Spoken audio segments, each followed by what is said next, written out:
میرے محترم بھائی اور بہنوں، اللہ تعالیٰ نے انسان کو مختلف رشتوں میں جوڑا ہے اور یہ سب اللہ کے بنائے ہوئے ہیں۔ وَاتَّقُوا اللَّهَ الَّذِي تَسَاءَلُونَ بِهِ وَالْأَرْحَامَ وَجَعَلَكُمْ نَسَبًا وَصِهْرًا۔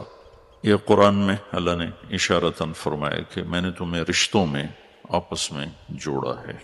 جو رشتہ سب سے بنیادی ہے اور اہم ہے اور جس رشتے کے لیے سینکڑوں آیات اتری ہیں، وہ خامد اور بیوی کا رشتہ ہے۔ والدین کے لیے چند آیات ہیں، بہت اہم ہیں، چند ہیں۔ اولاد کے لیے بھی چند آیات، باقی رشتوں کے لیے بھی تھوڑا تھوڑا اللہ تعالیٰ بتاتے چلے گئے ہیں۔ لیکن خامد اور بیوی کے رشتے کے لیے یہ کیسے چلتا ہے، یہ آباد کیسے ہوتا ہے، اس میں کوئی کھٹ بٹ ہو جائے تو جوڑ کیسے پیدا ہوتا ہے، کھٹ بٹ سے بچنے کا طریقہ کیا ہے، اس پر سینکڑوں آیات اللہ نے اتاری، سینکڑوں، ایک نہیں سینکڑوں آیات، پوری سورت ہے۔ سورہ طلاق اسی پر ہے، سورہ نساء بھری پڑی ہے، سورہ بقرہ، آل عمران، سب ایک اس کے اہمیت کی وجہ سے، اس کی اہمیت کی وجہ سے، دوسرا اس کی بنیادی کمزوری کی وجہ سے۔ باقی جو رشتے ہیں وہ ٹوٹتے نہیں، اولاد اور ماں باپ کا رشتہ، بہن بھائی رشتہ، باقی جتنے بھی رشتے ہیں جو خون کے ساتھ بنتے ہیں وہ ٹوٹتے نہیں، اس میں تعلق اچھا ہو یا برا ہو، اولاد فرما بردار و نافرمان۔ خامد اور بیوی کا رشتہ ایسا ہے جو ایک بول پہ ٹوٹ جاتا، باقی کوئی رشتہ ٹوٹتا نہیں۔ تو یہ نہ ٹوٹے، باقی رہے، اس کے لیے قرآن نے تفصیل سے بیان کیا، اور کسی رشتے کو اللہ تعالیٰ نے اتنی طاقت سے نہیں بیان کیا جتنا اس کو۔ یہ پہلا رشتہ ہے، آدم اور حوا پہلا رشتہ ہے، اللہ نے نکاح، ان میں نکاح کا رشتہ جوڑا۔ آدم علیہ السلام کو مٹی سے بنا کے رکھ دیا، پتلا ننگا پڑا ہوا ہے، کتنے سال پڑا رہا لئی جنت، روح ڈالی، کپڑے پہنائے، جنت میں ڈالی۔ جب حوا کو پیدا کیا تو پتلا نہیں بنایا، پہلی عزت دی، پتلا نہیں بنایا، مٹی نہیں کٹھی کی، عورت کو چھپی ہوئی چیز پہلے دن سے بنایا۔ اگر دو پتلے بن جاتے برابر برابر تو کیا تھا، مٹی کے پتلے ہیں، ان میں کیا کشش ہو رہا ہے۔ فرشتوں کو کچھ بھی نہیں چاہیے، لیکن عورت کا پتلا نہیں بننے دیا اللہ۔ آدم علیہ السلام جنت میں چلے گئے، جنت کی نعمتوں کے باوجود تنہائی محسوس فرماتے تھے، تو اللہ نے سلایا، اور سوتے ہوئے اللہ نے حوا کو وجود بخشا۔ ہمارے نبی کا فرمان ہے کہ آدم کی بائیں پسلی سے اللہ نے نکالا، جب ان کی آنکھ کھلی میرا دل بدل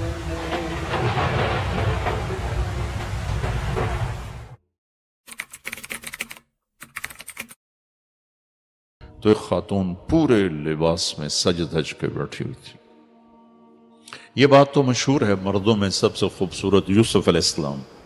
یہ بات کم لوگوں کو معلوم ہے کہ آج تک جتنی عورت پیدا ہوئی اور آئندہ پیدا ہوں گی، ان میں سب سے خوبصورت حضرت حوا تھی، اللہ نے ان کو سب سے حسین بنایا تھا۔ تو ان میں پہلا رشتہ قائم کیا نکاح کا، ایک انتظار کروا کے دی چیز قدر پیدا کرنے کی، قدر پیدا کرنے کی، اور اس کو شروع سے ہی بہت پروٹوکول دیا، ایک پیغام کہ عورت ہر رشتے میں اللہ اس کے لیے خصوصی رعایت چاہتا ہے، خصوصی معاملہ چاہتا ہے۔ نکاح ہو گیا تو مہر پہلے دن سے ہی ہے، تو اللہ نے کہا آدم مہر ادا کرو۔ انہوں نے پوچھا کیا مہر ادا کرو؟ اب جنت تو سونے چاندی سے بھری پڑی تھی، تو کسی چیز کو بھی کہہ سکتے تھے اتنا سونا اٹھا کے دے دو. تو اللہ نے فرمایا کہ تیری نسل میں میرا آخری نبی آئے گا، اس پہ ایک دفعہ درود پڑھ دے، بس یہ تیری بیگم کا مہر ہے. ابھی آپ کی آمد میں ہزاروں سال پڑے ہیں، اور اس سے پہلے ہی ظاہر ہونے میں آمد تو سب سے پہلے ہوئی، ظاہر ہونے میں ہزاروں سال پڑے ہوئے ہیں. ابو ہریرہ نے آپ سے پوچھا متا وجبت لکن نبوہ، آپ نبی کب بنے تھے؟ تو اس کا جواب ہے 40 سال کی عمر، اور کتابی جواب ہے 40 سال 6 مہینے 10 دن، پیر کی رات 21 رمضان، جو تحقیق کے ساتھ. تو آپ نے دونوں میں سے ایک جواب بھی نہیں دیا کہ 40 سال یا 40 سال 6 ماہ 10 دن. فرمایا کہ میں کنت نبیا وان آدم بین الروح والجسد، ابھی آدم کی مٹی اکٹھی نہیں ہوئی تھی، اللہ مجھے نبی بنا چکے تھے. تو اللہ تعالیٰ نے خود یہ جوڑا قائم فرمایا، ان کو جنت میں رکھا، پھر زمین پہ اتارا، پھر نسل انسانی کا سلسلہ چلے. اللہ تعالیٰ نے کسی رشتے کے بارے میں قرآن میں یہ تعبیر اختیار نہیں کی کہ یہ میری نشانی ہے. جسے اللہ کہتا ہے ان فی خلق السماوات والارض، یہ آسمانی، یہ زمین، واختلاف اللیل والنہار، یہ رات یہ دن، والفلک التی تجری فی البحر بما ينفع الناس، یہ سمندر تمہارے سامنے ہے، اس میں تیرنے والے جہاز کشتیاں. وما انزل اللہ من السماء من ماء، آسمان کی بارش، فاحیا به الارض بعد موتها، پھر زمین کا سرسبز ہونا، وبث فیها من کل دابہ، اس میں زندگی کا پروان چڑھنا، وتصریف الریاح، موسموں کا ہیر پھیر، ہواؤں کا رکنا چلنا جیسے بھی چل رہی، والسحاب المسخر بین السماء والارض، زمین آسمان کے درمیان بادلوں کا کھڑے ہونا، لآیات لقوم یعقلون، یہ بہت بڑی بڑی نشانیاں ہیں جو اپنی عقل کو استعمال کرے گا. یہ ایک طرز ہے قرآن کا، اللہ اپنے وجود پر ان چیزوں سے دلیل دیتا ہے. تو ایک جگہ اللہ نے عجب طریقے سے دلیل دیے اپنا، من آیات ہی، تیرے رب کی بڑی نشانی ہے، ان خلقکم من تراب، تمہیں مٹی سے پیدا کی، فَإِذَا أَنْتُمْ بَشَرٌ تَنْتَشِرُونَ، اب تم بیٹھے ہوئے ایک دوسرے کو دیکھ رہے ہو، بنے مٹی سے ہو. ایک آیت چھوڑتا ہوں، اگلی پڑھتا ہوں. من آیاتہ خلق السماوات والارض، میری بہت بڑی نشانی ہے زمین آسمان، واختلاف السنتکم والوانکم، میری بہت بڑی نشانی ہے تمہارے رنگ روپ زبانوں کا الگ ہونا. پھر من آیاتی منامکم باللیل والنہار، میری بہت بڑی نشانی ہے تمہیں سلا دیتا ہوں، اٹھا دیتا ہوں، دن میں بھی سلاتا ہوں، رات کو بھی سلاتا ہوں، تو اٹھا دیتا ہوں. وابتغاءکم من فضلہ، تمہارے لیے زمین میں رزق بکھیر دیا ہے، تم چنتے پھرتے ہو، چگتے ہو، اٹھاتے ہو، یہ تیرے رب کی بہت بڑی نشانی. من آیاتہ یریکم البرق خوفا وطمعا، میری بہت بڑی نشانی ہے بادلوں کی گرج، بجلی کی چمک، کڑک، پانی، بارش. من آیاتہ ان تقوم السماء والارض بامرہ، میری بہت بڑی نشانی ہے کہ زمین آسمان قائم ہے، قائم. یہ کتنی بڑی تیرے رب کی نشانی. اب اس میں نے ایک آیت چھوڑ دی تھی، ان آیات کے ترجمے کو سن کر آپ کا میرا ذہن یہ ساتھ ساتھ چل رہا ہوتا ہے، ہاں واقعی بہت بڑی نشانی، بہت بڑی نشانی، یہ سمندر بڑی نشانی، آسمان بڑی نشانی، زمین. اب ایک آیت میں پڑھنے لگا ہوں جس کی طرف بہت کم ذہن گیا ہوگا کہ اللہ کہہ رہا ہے یہ بھی تیرے رب کی بہت بڑی نشانی. من آیاتہ ان خلق لکم من انفسکم ازواجا لتسکنوا الیہا وجعل بینکم مودۃ ورحمہ ان فی ذلک لآیات لقوم یتفکرون. سب سے طاقتور لفظ استعمال کیا. میری بہت بڑی نشانی ہے کہ میں نے تمہیں خامند اور بیوی کے رشتے میں جوڑ دیا.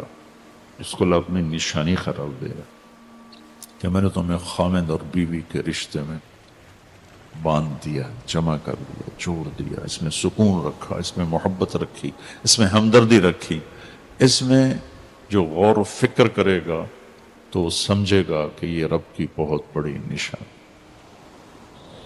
اور ہمارے صرف بر صغیر کی بات نہیں، پوری دنیا اللہ نے پھرائی ہے، پوری دنیا میں یہ رشتہ پوری طرح مسلا گیا ہے، پوری طرح۔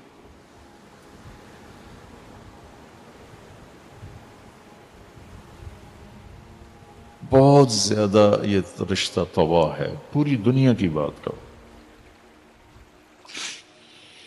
جتنے رشتے ہیں ان سب کو نبھانے کا ایک اصول ہے، ایک اصول، ایک اصول، ایک اصول، وہ ہے میرے نبی والے اخلاق، میرے نبی والا طریقہ زندگی۔ اور سب سے مشکل جو دین کا حصہ ہے وہ ہے گھر کی زندگی، کہ گھر میں کیسے چلوں کہ اللہ بھی راضی ہو جائے، اللہ کا رسول بھی راضی ہو جائے۔ اور انہوں نے مجھے کیسے بتایا، میرے نبی نے 11 شادیاں کی، 4 بیٹیوں کو رخصت کی، 11 خود شادیاں کی۔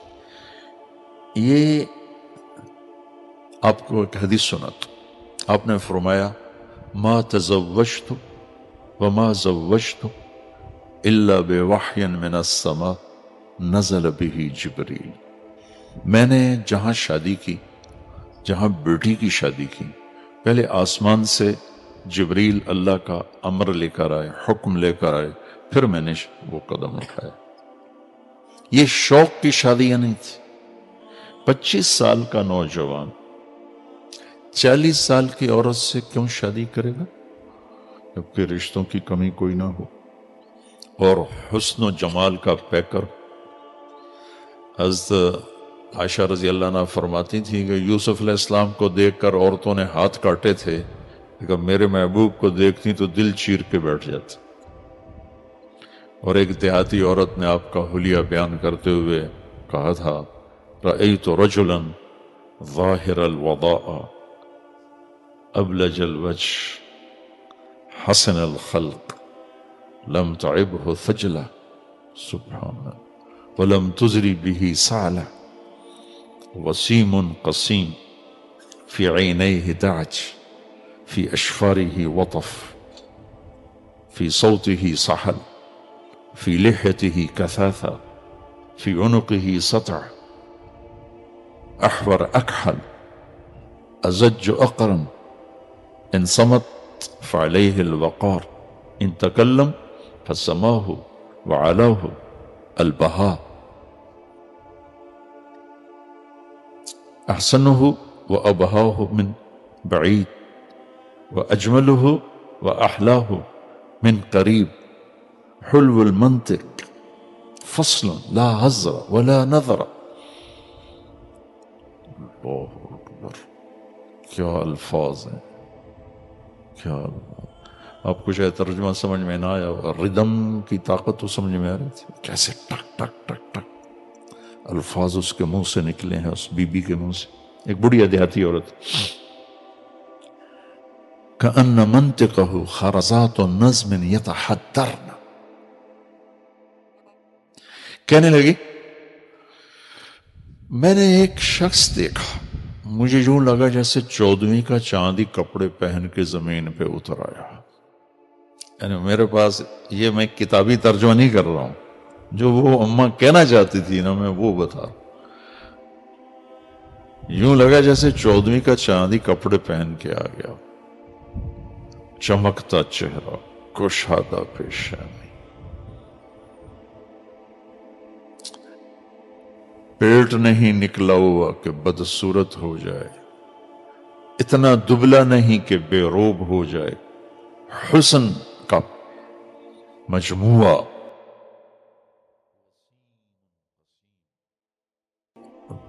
پورا وجود حسن میں ڈھلا ہوا، وسیم قسیم،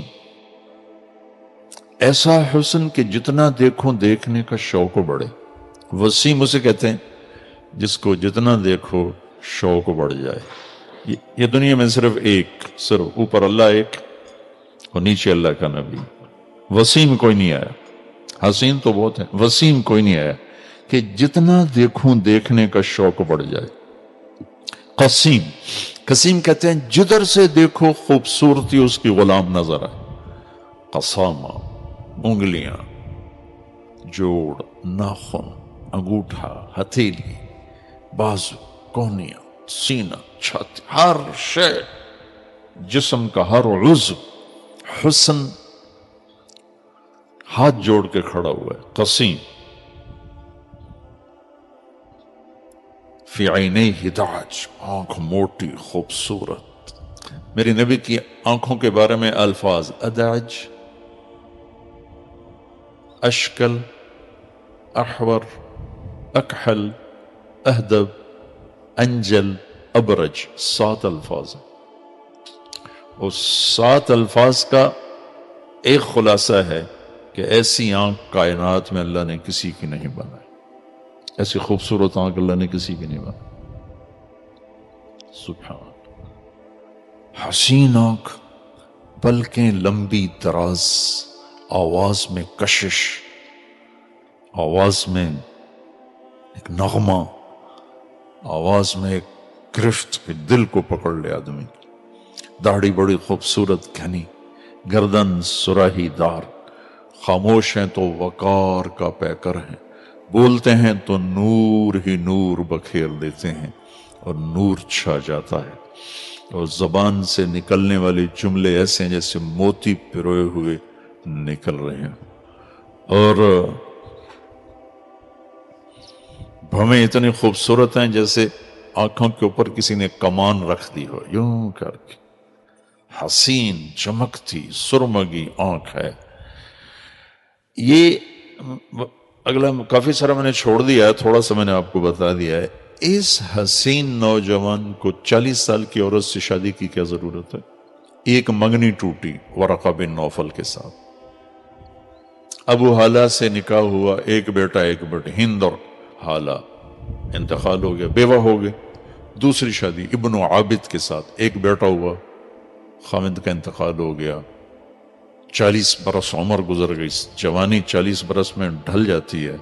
آپ نے ان کے ساتھ شادی فرمائی اور زندگی کے 25 برس ساتھ گزار دی. جب آپ کی عمر 50 سال ہوئی اور حضرت خدیجہ 65 سال تو ان کا انتقال ہوا، تو اس کے بعد 50 سے 63 13 برس میں آپ نے 10 شادیاں کی. یہ حدیث میں نے آپ کو سنا دی: ما تزوجت وما زوجت الا بوحی من السماء نزل به جبریل. کہ جہاں شادی کی، جہاں بیٹی دی، اوپر والے کا امر آیا، پھر یہ قدم اٹھائے. یہ کیوں تھا؟ زندگی سمجھانے کے لیے. نماز آسان سا کام ہے، سستی کی وجہ سے نہیں پڑھتے. کوئی ایسی وہ مشقت نہیں ہے کہ جس سے کہ کوئی کر نہ سکتا، سستی ہے، عظمت نہیں پڑھتے. روزہ تھوڑی سی مشقت کا ہے، ذرا سی ہمت ہو تو فاقہ برداشت کیا جا سکتا. زکوٰۃ اور حج مالدار کا فریضہ ہے، غریب کا نہیں ہے. اور ہو بھی صحیح تو زکوٰۃ دینا کہ جیب سے نکال کے دیا، زکوٰۃ ختم ہو گئی. 5 دن حج کے ہیں بس، اس کے بعد حج ختم ہو گیا، ساری زندگی کوئی مطالبہ کوئی نہیں. مشکل ترین جو مرحلہ ہے وہ گھر کی زندگی ہے، اور خاص طور پر بیوی کے ساتھ سلوک یا بیوی کا خامند کے ساتھ سلوک. یہ مشکل ترین زندگی ہے. اس کو سمجھانے کے لیے فزیکلی عملی طور پر اپنے 11 گھر بسائے. 2 آپ کی زندگی میں، حضرت خدیجہ مکہ میں فوت ہوئی اور زینب بنت خزیمہ 3 ماہ کے بعد شادی کے ان کا انتقال ہو گیا. باقی 9 گھر تھے آپ کے. اور حسن سلوک کے ساتھ گھر آباد کر کے دکھائے. ہم عمر کے ساتھ شادی کی، بڑی عمر والی کے ساتھ شادی کی، چھوٹی عمر والی کے ساتھ شادی کی، یہ ایک نسبت ہے عورت. مال میں برابر اس سے شادی کی، مال میں زیادہ اس سے شادی کی، اپنے سے مال میں کم اس سے شادی کی، یہ دوسری نسبت ہے عورت کی. طلاق یافتہ سے شادی کی، بیوہ سے شادی کی، کنواری سے شادی کی، یہ تیسری نسبت ہے عورت کی. اپنے خاندان میں شادی کی، اپنی قوم میں شادی کی، قوم سے باہر شادی کی، یہ چوتھی نسبت ہے عورت کی، یہ چاروں نسبتوں میں آپ نے گھر آباد کر کے دکھا۔ حضرت خدیجہ بیوہ ہیں، حضرت عائشہ کنواری ہیں، اور حضرت زینب بنت جحش مطلقہ ہیں۔ حضرت خدیجہ مال میں زیادہ ہیں، حضرت سودا مال میں برابر ہیں، حضرت جویریہ مال میں کم ہیں، یہ دوسری نسبت ہوگی۔ عمر میں بڑی حضرت خدیجہ ہیں، عمر میں برابر حضرت سودا ہیں، عمر میں چھوٹی باقی ساری بیگمات۔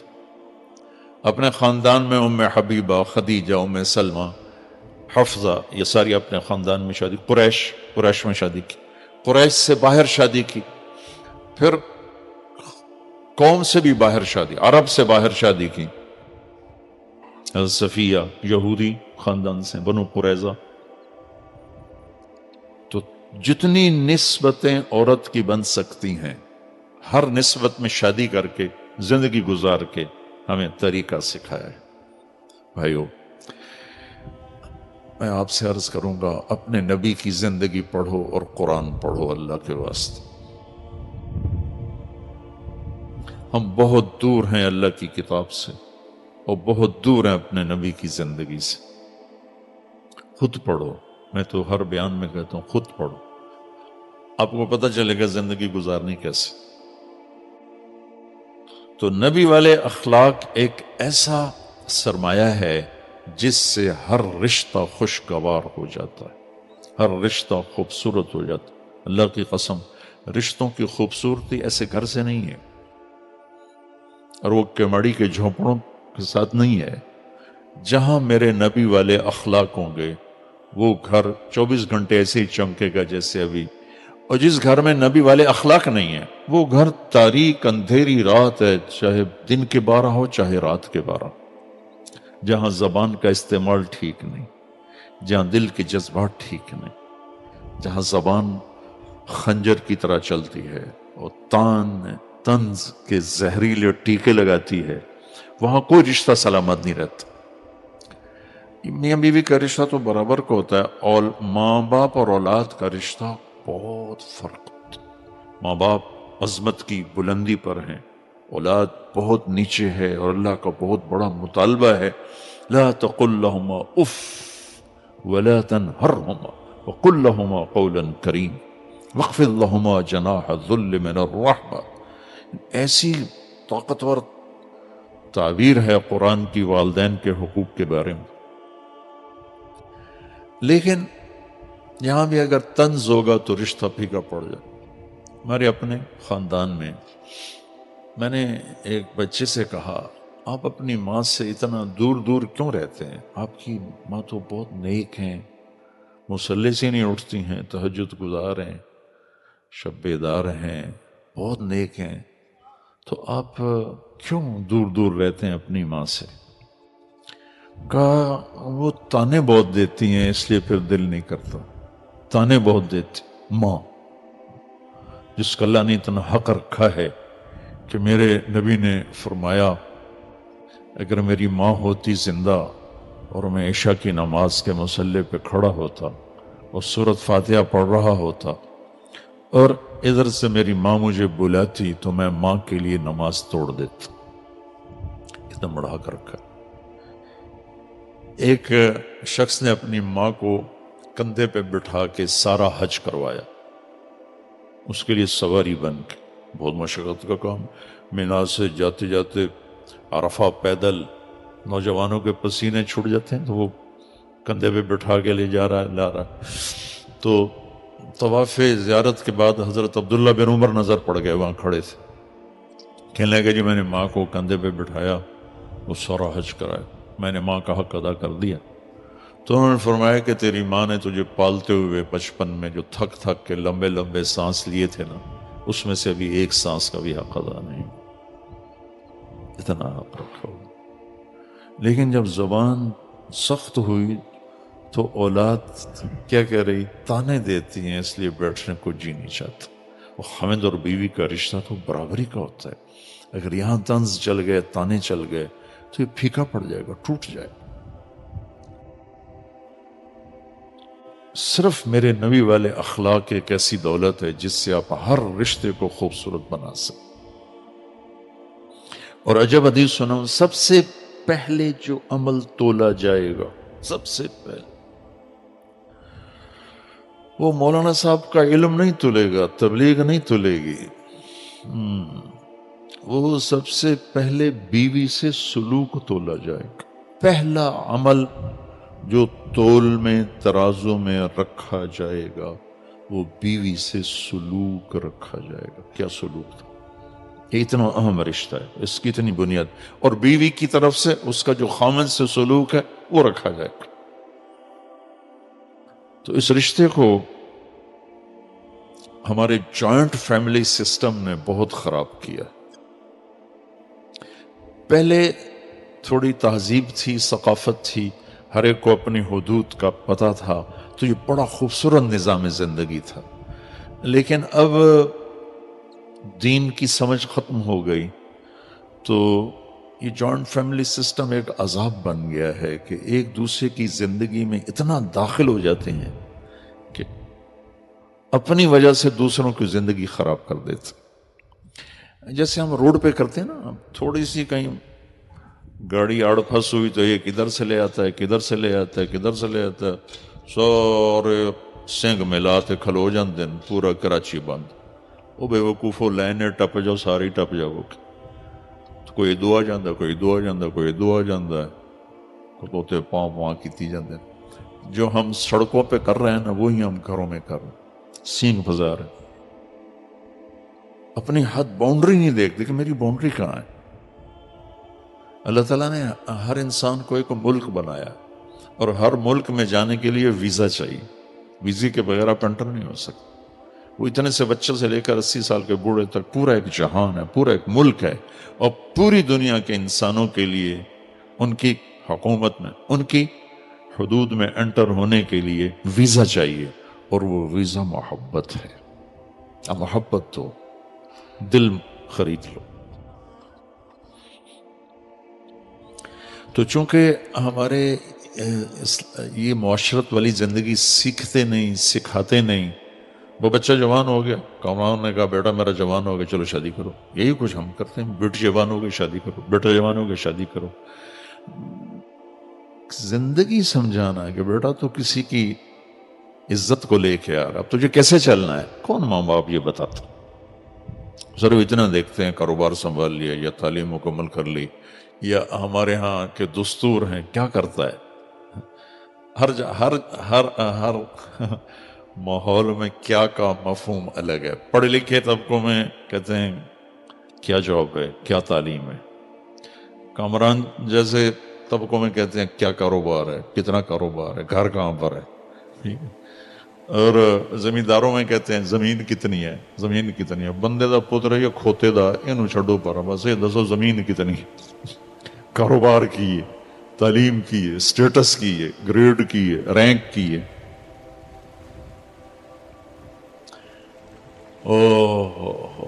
ہماری فیملی میں بہت نیک بچی تھی، بہت، اس کا رشتہ ہوا تو میں نے اس کی خالہ سے پوچھا، وہ ساری اس کو ماسی کہتے تھے، میں کہا ماسی چھوڑ کے ہو جائے، پنجابی سمجھتا میں، چھوڑ لڑکا، ہماری سرائکی میں کہتے چھوڑ کے ہو جائے۔ اب میرا جواب، میرا سوال سمجھ میں آیا نا؟ ٹھیک، اب جواب کیا ہونا چاہیے؟ ایسا ہے، ایسا ہے، ایسا ہے۔ وہ کہتی پترو دے 14 مربع نے۔ میں نے کیا سوال کیا تھا؟ تو میں نے دوبارہ کہا، میں کہا ماسی چھوڑ کے ہو جائے، کہا پترو دے 14 مربع۔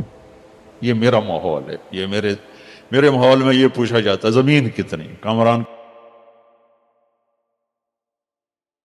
کے ماحول میں پوچھا گیا کاروبار کیا ہے، گھر کہاں پر ہے، کتنا گز کا گھر ہے، یہ دیکھا جاتا، انسان تھوڑا ہی دیکھا جاتا۔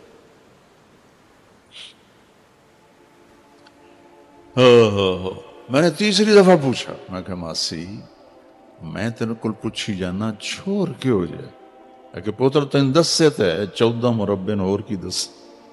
میں کہا مربع نال شادی کرنی ہے یا بندے نال کرنی ہے؟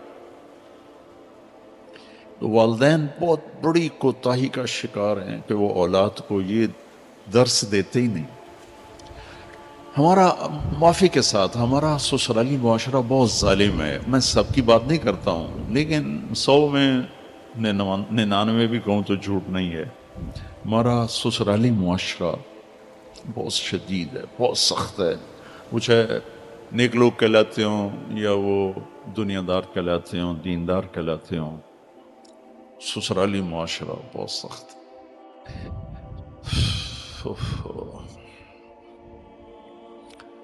نہ سیکھا ہے نہ سکھایا ہے۔ کسی کی، میری بیٹی نے کسی کے گھر جانا ہے، وہ جاتی وہاں آگ لگا دے تو میں نے کیا کیا؟ لعنت ہے اس غفلت پر کہ میری بیٹی کسی کے گھر جا کر ان کو ٹکڑے ٹکڑے کر دے، تو میرے ماں باپ ہونے پر افسوس ہی کیا جا سکتا۔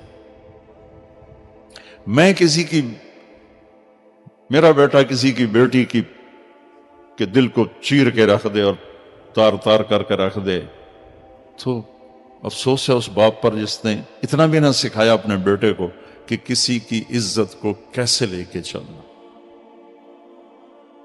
بھائیو، یہ بڑا دکھتا ہوا مضمون ہے، بہت دکھتا ہوا مضمون، کیونکہ نمازی 100 میں 20 ایک بن جائیں گے کلیکٹیولی، کیونکہ سرحد میں نمازی زیادہ ہیں، پنجاب میں اس سے کم ہیں، سندھ میں اس سے کم ہیں، بلوچستان میں اس سے کم ہیں، لیکن اگر سب جمع کریں تو 100 میں 20 ایک نمازی مل جائیں، روزہ رکھنے والے بھی 25-30 مل جائیں گے، زکوٰۃ دینے والے کو 2-4 ہزار میں ایک مل جائے گا۔ موسیٰ علیہ السلام نے پوچھا، یا اللہ تیرے ناراض ہونے کی نشانی کیا ہے، کہ ہمیں کیسے پتہ چلے کہ تو ناراض ہے؟ تو اللہ تعالیٰ نے فرمایا، جب تو دیکھے کہ بارش بغیر موسم کے ہو رہی ہے اور حکومت بے وقوفوں کے پاس ہے اور پیسہ بخیلوں کے پاس ہے، تو تم سمجھنا کہ میں ناراض ہو چکا۔ جب بارش بے موسم ہو، بے وقت ہو، حکومت نکموں کے پاس ہو، پیسہ بخیلوں کے پاس ہو، تو سمجھو میں ناراض ہوں۔ کہ اچھا پھر تیرے راضی ہونے کی کیا نشانی؟ کہ جب تو دیکھے کہ بارشیں موقع پہ ہوتی ہیں اور حکومت عقل مند سمجھدار لوگوں کے ہاتھ میں ہے اور پیسہ سخیوں کے ہاتھ میں ہے، تو سمجھو کہ میں راضی ہوں۔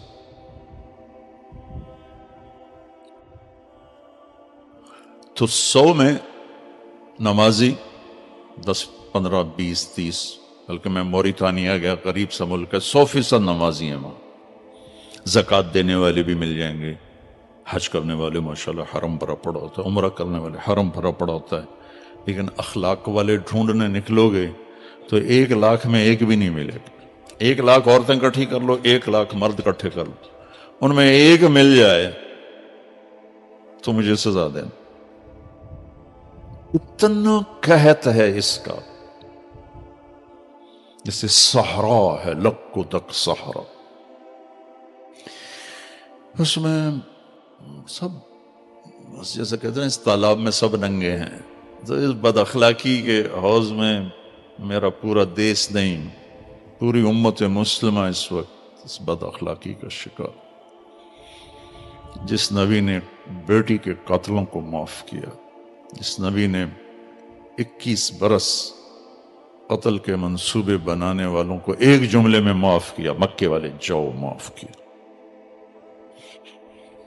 تو ہماری زندگی سے معاف کرنا ہے ہی کوئی، معاف کرنا ہے ہی نہیں، درگزر کوئی۔ تو اس بچے کو، آپ کو، اپنے آپ کو، آپ سب کو ہاتھ جوڑ کے درخواست کرتا ہوں، اپنے رشتوں کو، ہر رشتے کو آباد کرنے کا ایک ہی سبب ہے، میرے نبی والے اخلاق، میرے نبی والے اخلاق۔ اور اس کو اگر جمع کروں 2 چیزوں میں جمع ہو جائیں گے، ایک زبان کا بول ٹھیک ہو اور ایک دل کا جذبہ ٹھیک ہو۔ زبان سے کسی کے لیے نفرت کا، غیبت کا، طعنے کا، طنز کا بول نہ ہو، اور دل میں کسی کے لیے بغض اور نفرت اور کھوٹ نہ ہو۔ 2 حدیثیں سنا کے نکاح پڑھتے ہیں۔ میرے نبی نے فرمایا، معاذ تمہیں سارے دین کا خلاصہ بتاؤں۔ کتنا ہیوی ویٹ لفظ ہے، سارے دین کا خلاصہ بتاؤں۔ ایک نصیحت فرمائی تھی لمبی چوڑی، اس کو پھر وہ پورا دین ہی آپ نے بتایا تھا۔ ان کا جی بتائیے، تو آپ نے یوں کیا، مجھے دیکھ رہے ہو، زبان باہر نکالی اور یوں پکڑ گئی اور فرمایا معاذ اس زبان پہ قابو رکھ. وہ کہنے گے یا رسول اللہ زبان کے بول پر پکڑ ہوتی ہے؟ آپ نے کہا تیرا بھلا ہو، سب سے زیادہ جہنم میں زبان تک کا دیکھی. یہ اس شخص کو سمجھایا ایسے جن کے ہاتھ میں قیامت کے دن علماء کا جھنڈا ہوگا، اتنا بڑا آدمی. 18 ہجری میں انتقال ہوا. 1434 ہجری میں اردن گیا، یعنی آج سے ابھی کیا 39 ہے، 5 سال پہلے. تو میں ان کے مزار میں انٹر ہوا تو سارے مزار میں خوشبو پھیلی ہوئی تھی، ان کی قبر سے خوشبو آ رہی تھی.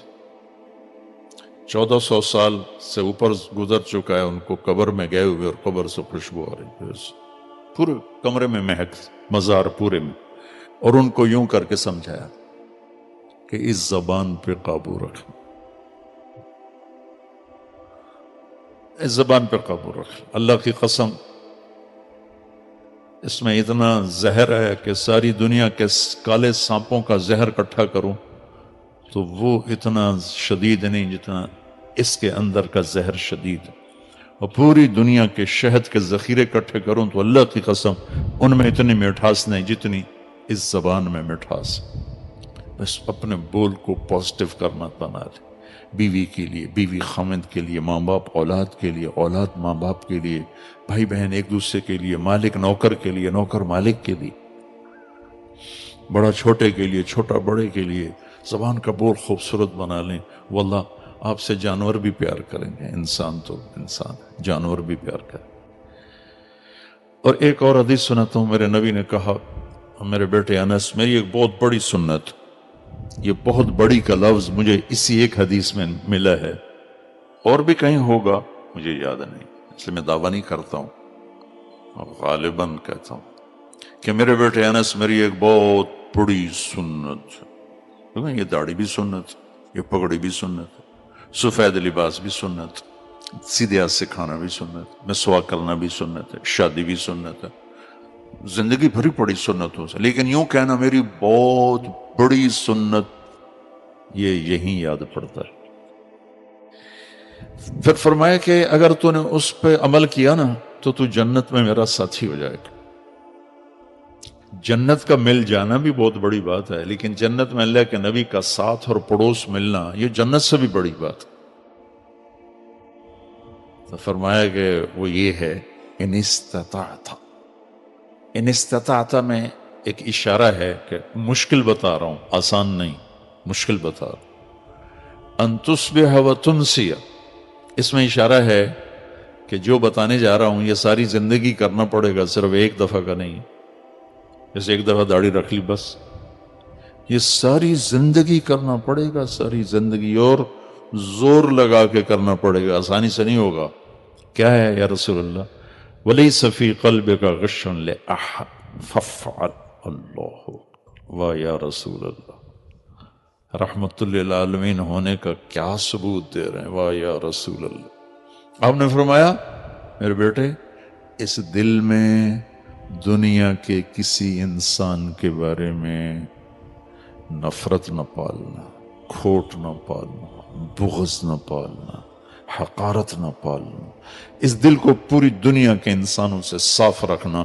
بس یہ میری عظیم الشان سنت ہے، یہ میری عظیم الشان سنت ہے. جو اس پہ عمل کرے گا وہ جنت میں میرا ساتھی ہو جائے. تو جو بھی اپنے گھر کو خوبصورت بنانا چاہتا ہے، اپنی معاشرت کو خوبصورت بنانا چاہتا ہے، تو اس کو سونے چاندی کی ضرورت نہیں ہے، اس کو یہ 2 باتوں کی ضرورت. ایک زبان کا بول میٹھا کر لے، ایک دل کا جذبہ پازیٹیو کر لے. ایک صحابی ہیں ابو دجانہ، فرماتے ہیں لوگوں میرے پاس بخشش کا سب سے بڑا عمل یہ ہے کہ میں نے آج تک اپنی زبان سے کسی کو دکھ نہیں پہنچایا اور میرے دل میں کسی انسان کی نفرت نہیں.